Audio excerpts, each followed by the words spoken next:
welcome to Cooper Union. I'm Joshua Cooper, your host, and today we'll be looking at the milk tea revolution and the human rights movement in Myanmar.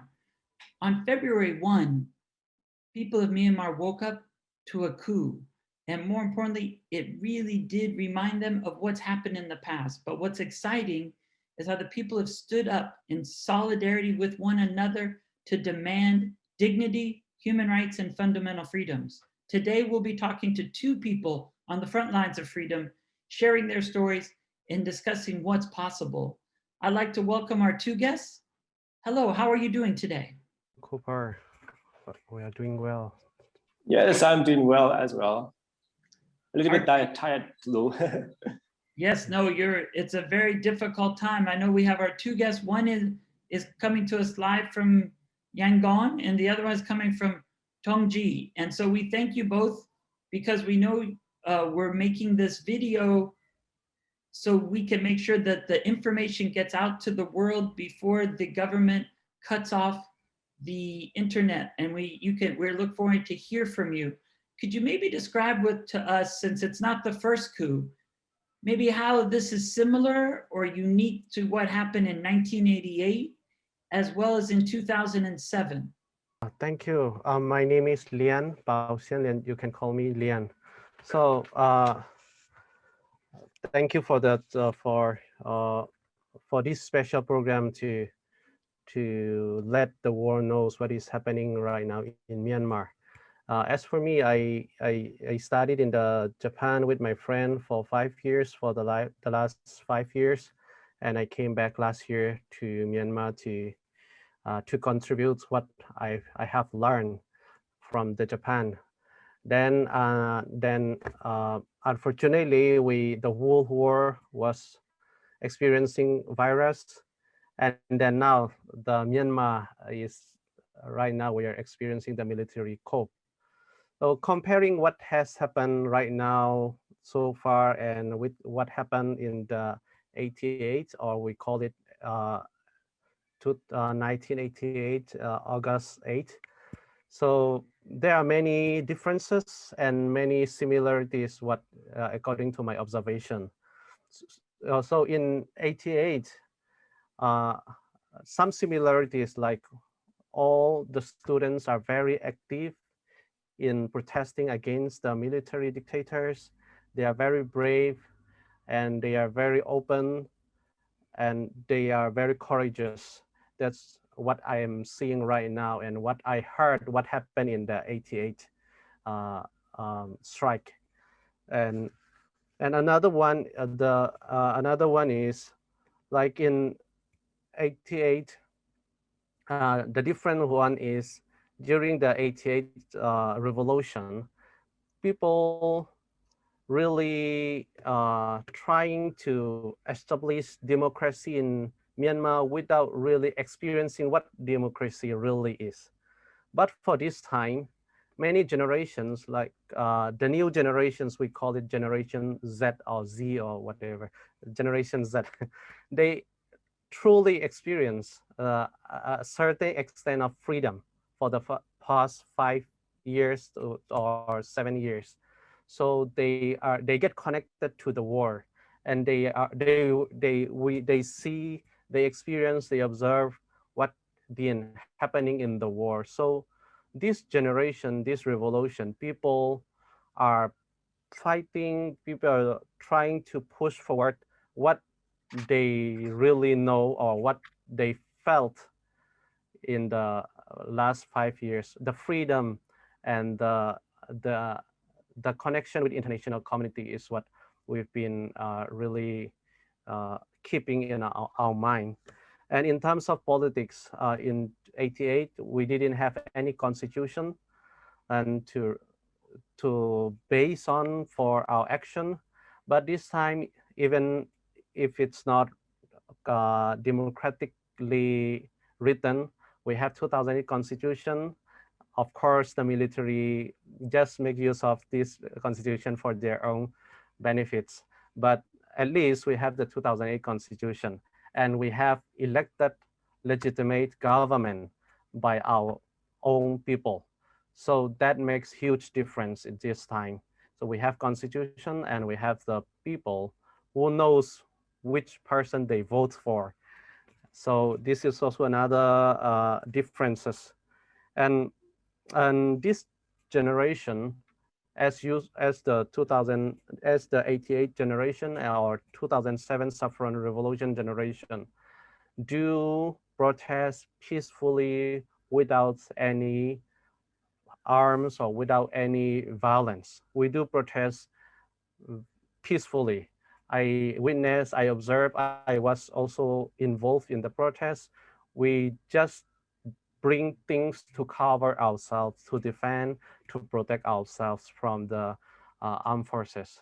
So these are a few differences and similarities of the past things that I experienced. Thank you. Thank you so much. Thant, can you share your reflections as well as about some of the similarities and the different strategies that are being used by the people power movements? Okay, thank you very much, everyone. And I'm Tan. You can my full name is Tan Zin U, but you can call me Tan. I'm in Taungji, which is the capital of Sian State in the eastern part of Myanmar. So the current situation here is relatively safer, or kind of I would say safer than any other big cities like Yangon, Mandalay, and Naypyidaw. So that's what's happening here.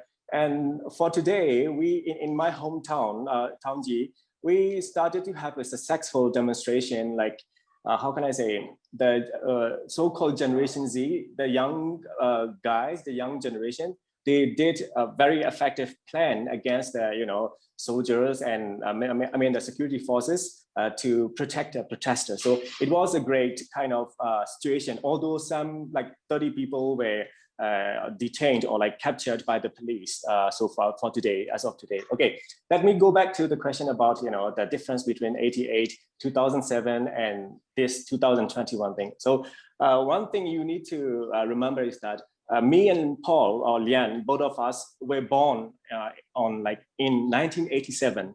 So when the 1988 revolution occurred, we were just like 1.5 years old guys, 1 year old guys. So and we experienced the same thing, although we are from different places. Like he's from the kind of western part of the country, and I'm from the eastern part of the country. But we grew through the same kind of life, kind of being fearful in like our primary school, middle school, and high school.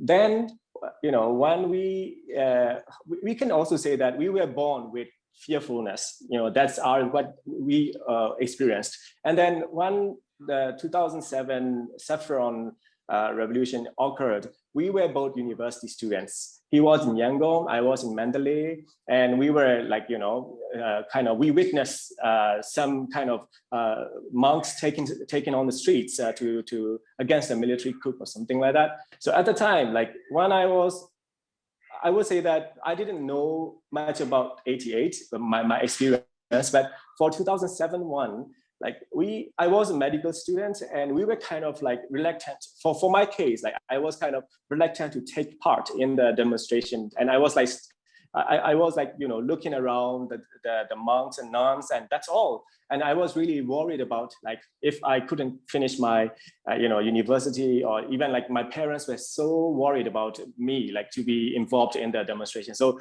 I kind of stayed quiet at that time. But this time is totally different.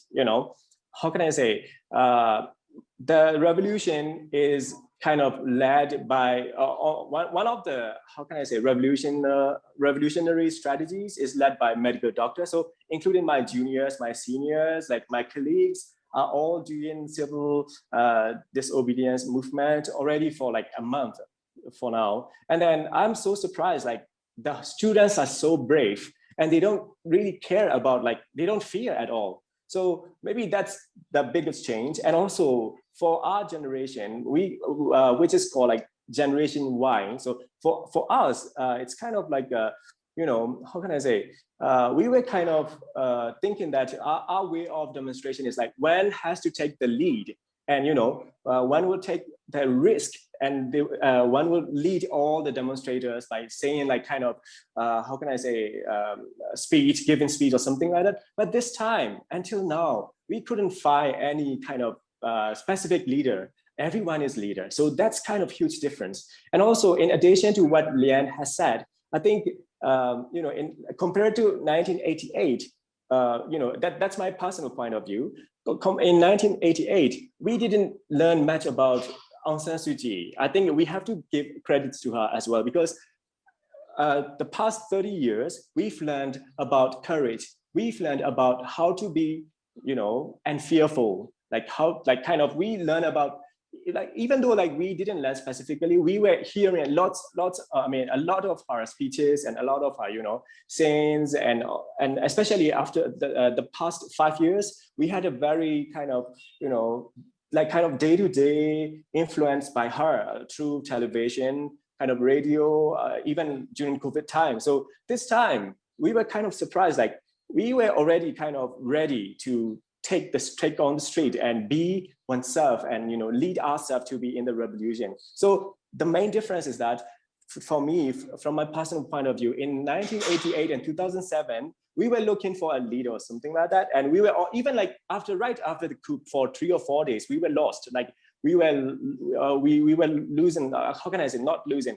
We were kind of looking for a leader or something like that. And later on, we found out that each and every one of us is a leader, and we are all Aung San Suu Kyi. So that's kind of totally different maybe thing. I would say it's my personal, point of view. Thank you. Oh, that's excellent. So it's a couple important things there. The decentralized democracy, that everyone as a leader is absolutely essential, and you're actually all really exercising human rights, the right to freedom of opinion, freedom of expression, freedom to engage in peaceful protests. You're actually living all the articles of the Universal Declaration of Human Rights right now, and sharing your examples of civil disobedience support groups in the West and the East is really helpful to the people outside. So we thank you so much for your bravery, and also for your willingness to stand up for your human rights beliefs.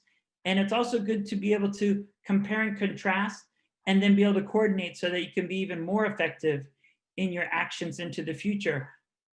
We are now celebrating or commemorating, I'd say celebrating the bravery of the youth to stand up, but commemorating that 1 month ago, when you woke up on February 1, a coup had taken place, that the military junta did not recognize your vote, and then had actually put, once again, leaders under house arrest, brought up fake charges of walkie-talkies and other aspects. Can you describe with us maybe a little bit what has happened in that month? Because we know that we care, but we don't know everything that's happening, and we'd really like to know what's going on and hear your voice so that we can share that with the rest of the world. So the February 1 was so shocking to me and to all over the world, people who were observing Myanmar. So people who once were full of hopes, plans, and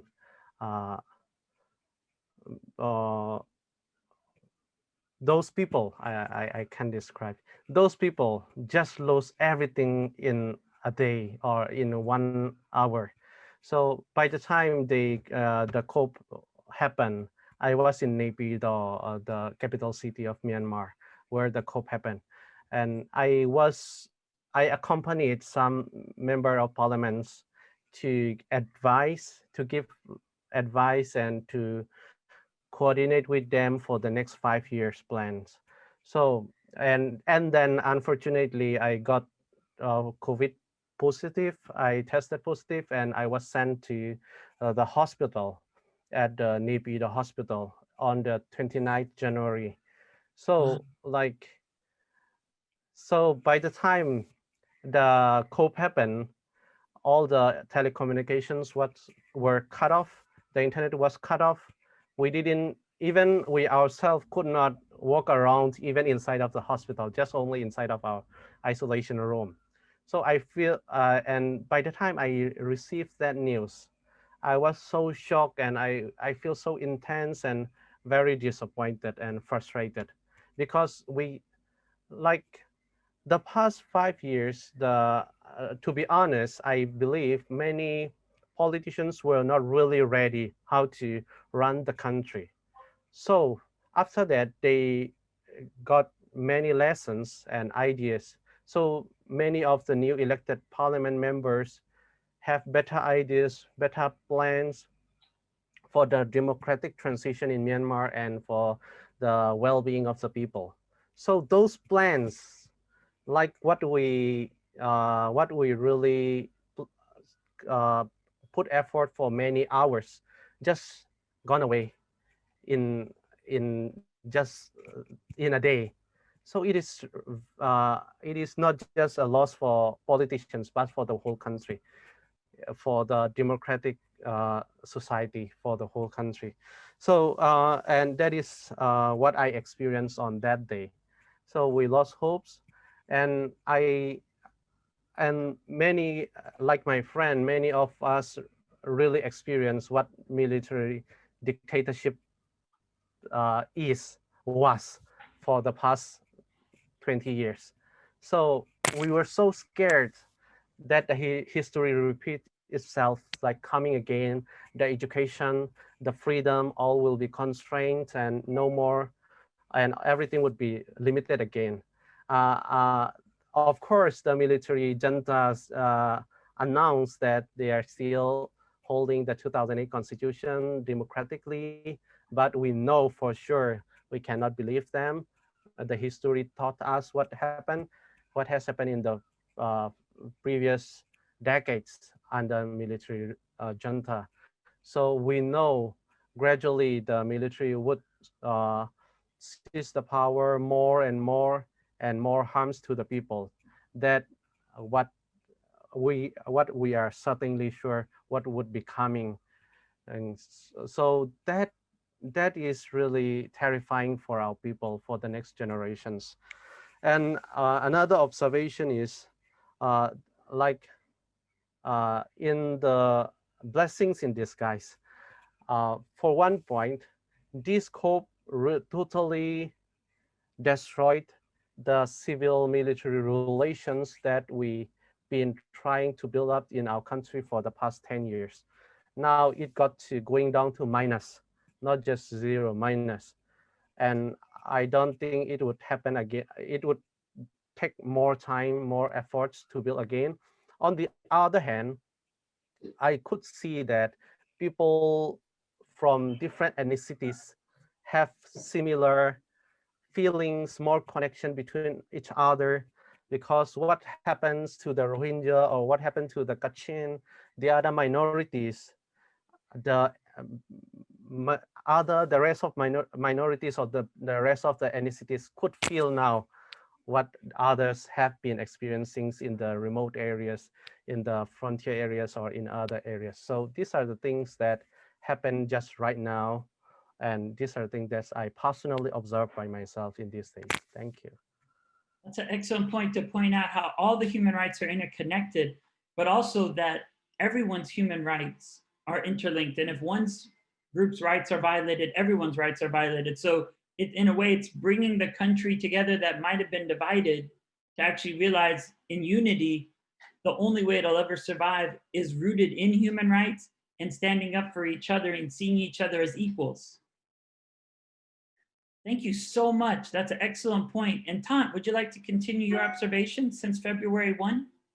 Yes, thank you very much for the very good question, because February 1 or February 1st was like kind of it's like kind of dark day of my life, the darkest day, because before that day we were excited because the vaccination program for COVID-19 has already started on like 27th of January. So we are the third country in like ASEAN to start the vaccination. So we were so proud. I was even talking to my friends in Japan that we are starting now and we'll be able to get vaccination very soon, and we are ready to start new lives, because it's been like a year like after the COVID has happened, and we were all like restrained from doing lots of things. Like for me, my student life kind of stopped for 1 year or something like that. And then the coup happened. And the worst thing is that, we didn't know that coup occurred. We only knew it from international media. Like we didn't know, like, how can I say, in my town, from the media, we just knew that at 3 a.m. in the morning, everything was cut out. And then we was kind of thinking, oh, maybe there might be, there might be something happening going on there. So, but we didn't even know what exactly is happening. Then I was like going to my friend's house where they had kind of Wi-Fi. Then I got the news like from some kind of New York Times, I guess. It says that the military junta declared a 1-year emergency, something like that. Then I was really shocked and I cried. And then the thing is, you only know that you are under the coup, like not from the your media, but from the kind of international media. It's kind of how can I say? It's kind of frightening and it's kind of frustrating. And then at that day, like I was playing around nephew in my room, and I look at him. He's only 2.5 years old. Then I was looking at him. What will he have to like kind of experience what we experienced throughout like the past 20 years of our lives? It's not fair. Why still we have to keep fighting for that again? Because we thought that our generation would experience a different level of development. For example, our kind of like 1988 generation and also 2007 generation, they already fought a lot. They sacrificed a lot for the change in the current situation in Myanmar. And we were thinking that, okay, now is the time for us to kind of like to construct or to take part academically, not by the like going to prison or something like that. Now we are going to fight in the parliament, something like that. And now again, the history is repeating. But it's happening, and it's not fair for the kids to go through that again. So maybe that kind of feeling is kind of, everyone experienced that thing, especially those who have kids, like my sister-in-law and other family members, my friends, all felt the same. And then through like, that February, 28 days, we have felt 28 days in this February, and it is the longest February for all of us. Every day is like we were kind of worried and we felt insecure both day and night.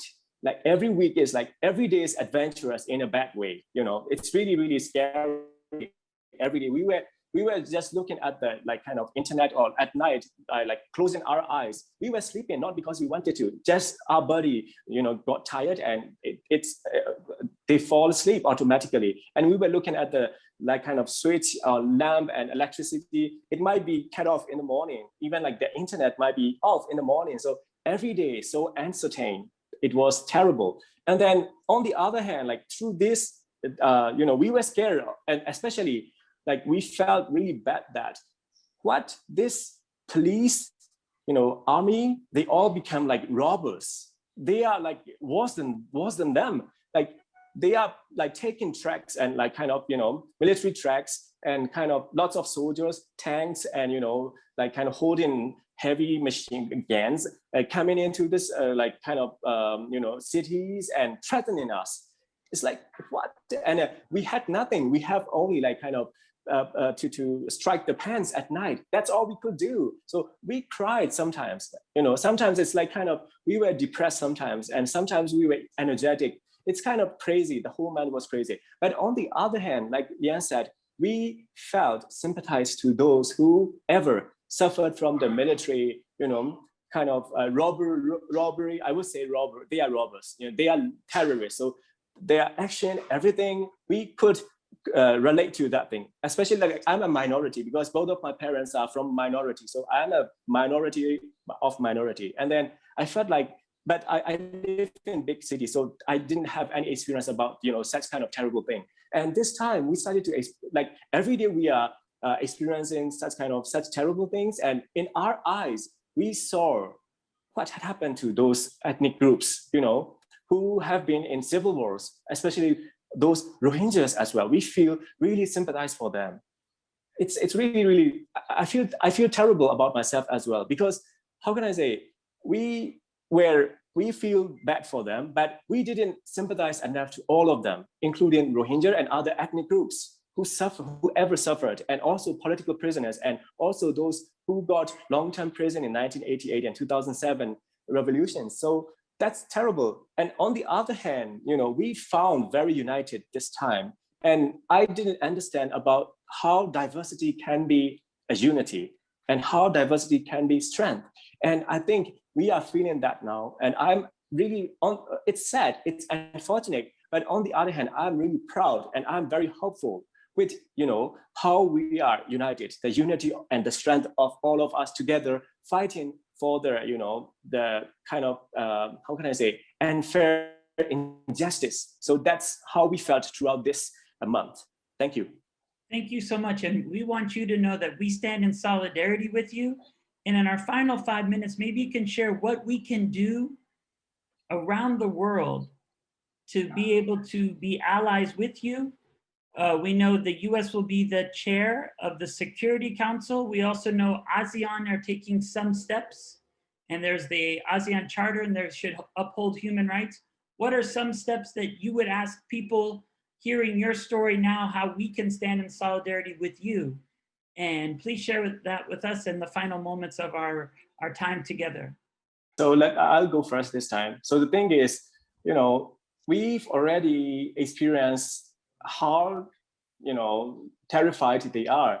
And we would say they are terrorists, the military and police, they are terrorists.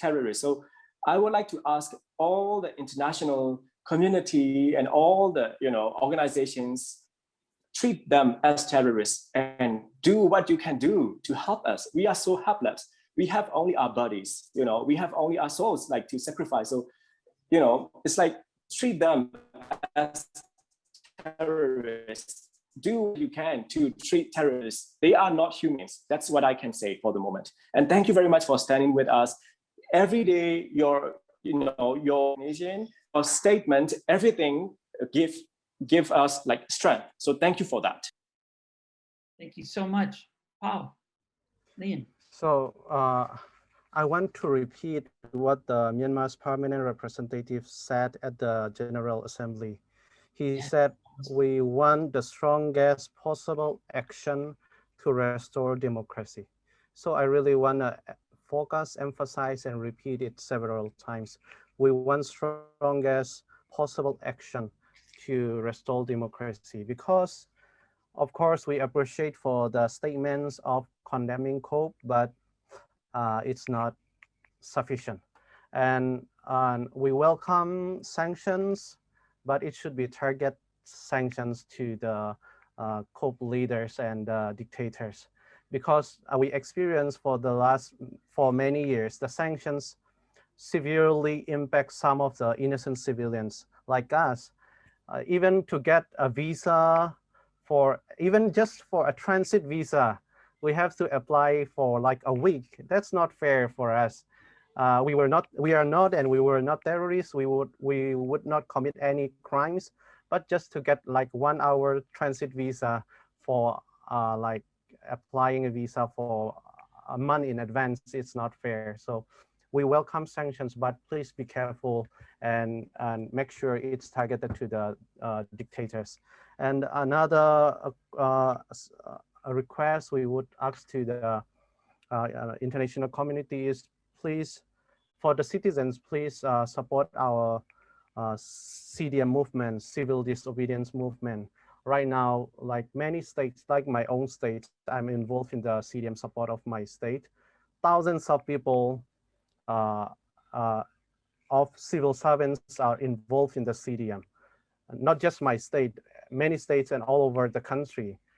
100,000s of people are involved in CDM states. Which doesn't mean that they do not need income, or they have enough for living expense. Of course, we are suffering every day. The poverty rate, I read the poverty rate increased from 16% to 60% because of the COVID-19. So it's already a very vulnerable situation, and people with strong support for democracy, without any question, they just involve in CDM movement. So we really need the support for CDM movement. And another thing is, the main crucial thing for our country is to establish federal democracy constitution and federal democracy union. Unless this federal democracy is installed in our country, we don't see any peaceful, or we don't see any positive in our situation. So this is the only key for our country for the civil war. And of course, we please keep on raising your voice to release the prisoners. Our President U Win Min, our State Councilor Daw Aung San Suu Kyi, and all other political leaders, civilian leaders, authors, activists, actors, and even religious leaders. Please keep raising your voice for those people, because the government doesn't care our own voice. So the international role is very crucial for us. So, Thank you and so much. please keep on, please keep on raising your voice for the protesters right now. Even right now, I saw many shooting guns. I even myself experienced the tear gas. It's happening right now many cities. So it's an urgent, not something for the future, but it's an urgent. So thank you very much for all your time. Thank you so much. Thank you for joining us on Cooper Union. And it's really important for you to share this story with us, and we'll make sure to keep you in our hearts, but we'll also know that democracy only lives when we all stand together. And I thought Thant said it best, that there's so much strength in diversity and unity in diversity, and we must all work together. And of course, we had a horrible regime for the last 4 years, and it was not a positive one that didn't stand up for human rights at the domestic home front and in foreign affairs. And so we always have to work together, because that's why they created the UN. Every country could stumble. And that's why Article 55 and 56 shows we all have a responsibility to each other if anyone's human rights are denied. So thank you again for coming on. And we look forward to sharing and working with you. And we hope that we'll be able to restore human rights in your country soon. Mahalo.